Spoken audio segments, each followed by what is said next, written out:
boycott the schools and things like that. But then she's got, on the other side, I can't violate this student's civil rights.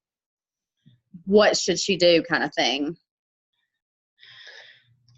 And in my opinion, having been a former principal, former superintendent, I've got to do what the law says I have to do. Exactly. And no matter what, at the end of the day, I may end up having to have, for communication purposes, I may end up having to have those little informal meetings with community groups or little groups, but just to hear them out. I've had to do that, but at the end of the day, I've got to do what the law says I have to do. And maybe I think if they just hear that from you, it makes a difference than just saying no. They can come or they can't come. I think if they see your heart and know that you've just got to do what the law has to say, what the law says, then right, it's different. Right. And I think a lot of times you'll learn as administrators, you'll learn that you've always got to be careful what you say, but you've got to be careful how you say it too. I mean, that's two different things, because, I can say something, just speaking to you as a class, I can say something to you and I can say the same words in two different ways and it'll carry on two different meanings. It will be interpreted different. So you have to be really careful, how you say what you say. Okay, well, I'm gonna let you answer if this other I want to ask right quick because I've got to jump off here. I just wanted to ask you for the OMA 3. I just want to make sure. So first, I'm writing like an analysis of the current schedules, and then I'm actually creating a schedule, the master schedule. Yes. Correct? Task. I mean, prompt 2 is you're looking at the current schedule, and then based on that, you're going to look at what you and your committee feels like needs to be corrected. And that new schedule, it can be a brand new schedule or it can be a revised schedule. It can be either or. You can start from scratch and say we need a whole brand new schedule, or you can just say, the schedule we've got is good, but it needs the following tweaks to it. Okay. But the first part of it is that analysis of what is currently in place. You're just taking it and you're tearing it apart, the good, the bad, and the ugly. You're looking at everything. But we're not stating what all is in that schedule because that's been in task 1, right? Right. Okay. Right.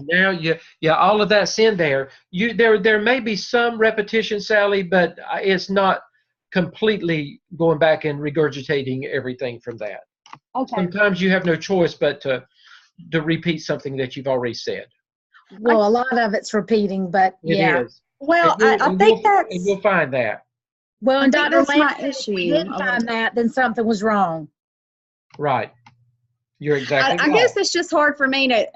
I guess my mind just hasn't clicked how it's all kind of connecting, or the flow or something. I don't know what it is with this one. I'm not... I don't know. and that's okay. Every one of them's going to be different. But I think when you get to the end, that's when you'll understand and see how it all comes together. Okay. And this one is the most difficult one to me.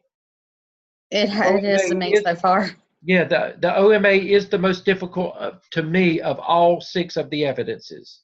That's my opinion. Okay.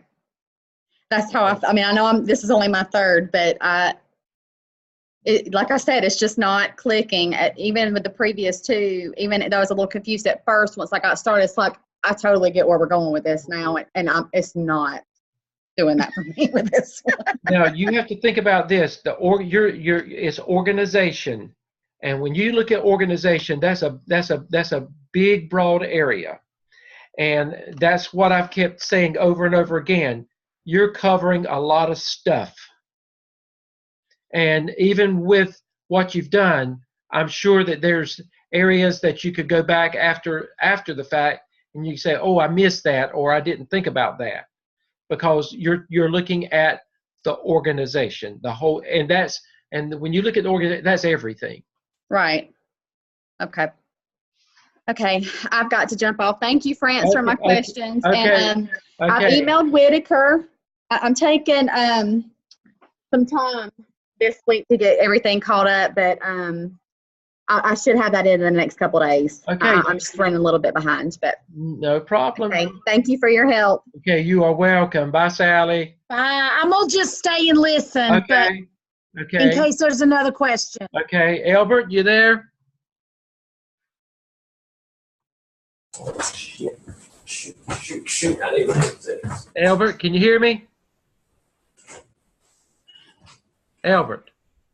Coming. I didn't know if you were trying to find me or not. Okay. Where is my? Let's do this. Trying to find. Can you guys hear me? I can, Albert. Yes. Oh, I'm sorry. Good. It's just you and Sally and me. Sally's with us. She said she's just going to stay here in case I say something else she needs to hear. Oh, okay. Well, I got some questions because I'm complete, and I just sent over my draft of task 3. Okay. And with me in the guidance, being the only guidance counselor at the high school, in Yadkin County at Starmount. I've just completed the registration piece for next school year with our students. My only question in task 3, am I looking to revise the old master schedule that we have from the previous school year? Okay. Or are we looking? Well, it would be your existing schedule, whatever you have now. Okay.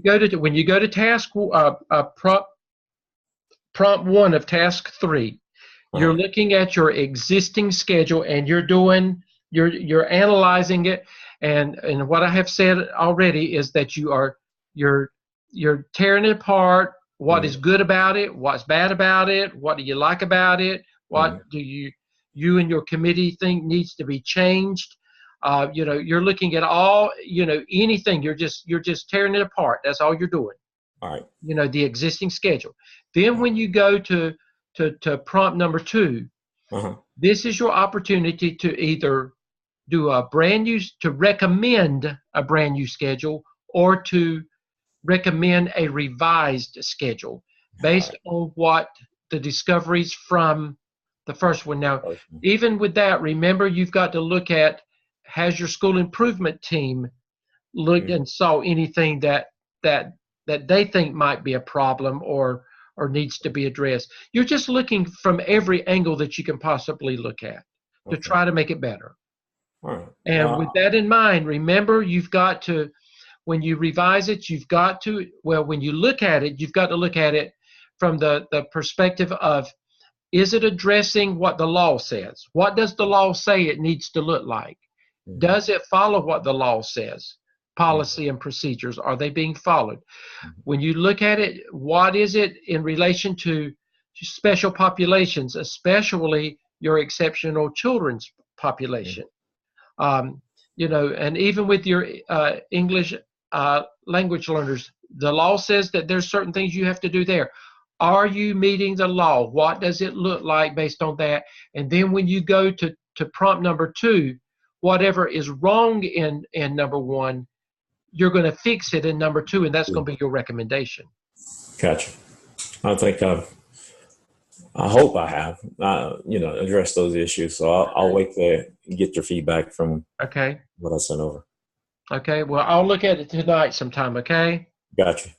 I got it. Any other questions, Albert? No, that was all I had. Okay. All I had. Okay. Well, I'll give you some feedback tonight before I go to bed. Okay. I appreciate it. Okay, Albert. Thanks, Dustin. Mm-hmm.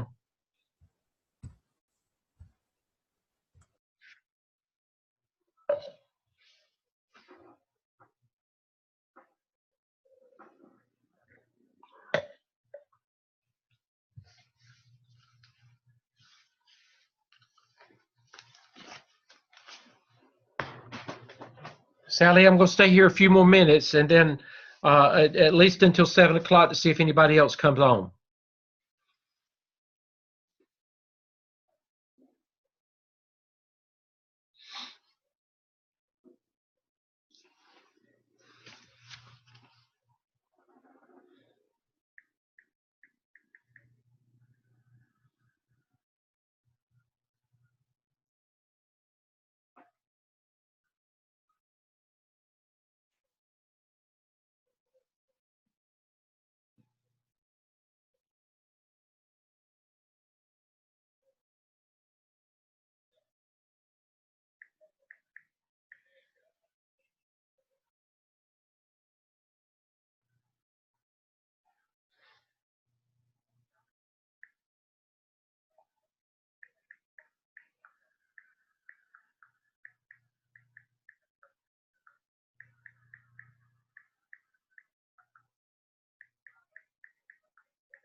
Sally, you there?